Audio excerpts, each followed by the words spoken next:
கலராக இருக்குது. காரம் வேணுங்கிறவங்க கொஞ்சம் நிறைய காரம் போட்டுக்கலாம். இந்த மாதிரி நல்லா மிக்ஸ் பண்ணி விட்டுட்டு காலை டிஃபனுக்கு சாப்பிட்டுக்கலாம். நமக்கு நைட்டு லஞ்சுக்கு வேணும்னாலும் செஞ்சுக்கலாம். இது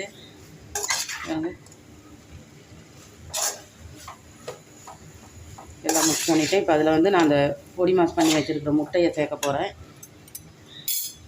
பாருங்கள், முட்டை இந்த மாதிரி உதிரி பண்ணி வச்சுக்கோங்க. ஒரு 4 முட்டை எடுத்து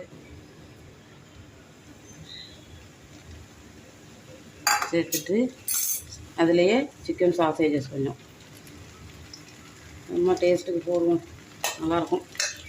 அதையும் போட்டு நல்லா உங்களுக்கு சிக்கன் சாசேஜஸ் இல்லைன்னா முட்டை மட்டும் சேர்த்துக்கலாம். முட்டை வேணான்றவங்க, நான் ஏற்கனவே சொல்லியிருக்கேன், முட்டை வேணான்றவங்க வெறும் காய்கறி மட்டும் போட்டு செஞ்சு சாப்பிட்டுக்கலாம். இந்த மாதிரி எல்லாத்தையும் நல்லா கிளறி விட்டுருங்க.